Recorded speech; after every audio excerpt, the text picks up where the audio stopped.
My name's Katie Burgess. I work with the Trans Youth Support Network. Our mission is to promote racial, social, and economic justice for trans youth with the freedom to self-define gender identity and expression. So we do this work through two main areas. One is the Network Collaborative, which convenes representatives of over 30 different agencies focusing in areas such as housing, healthcare.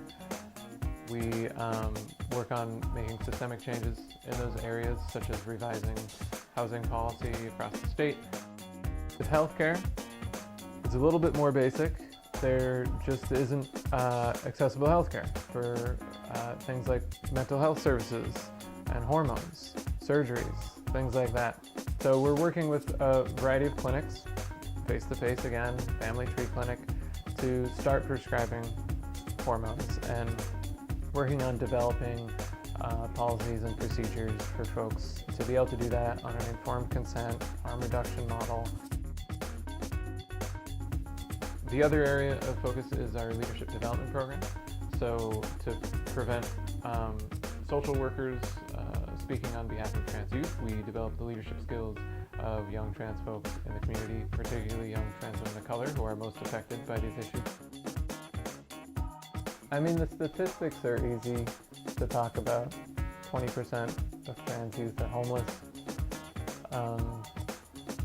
Of that population, 25% are involved in underground economy like drug trade and sex work. 30% of trans women of color are incarcerated. 50% of trans folks are harassed or assaulted using public bathrooms. You start to put all those pieces together, and I think that's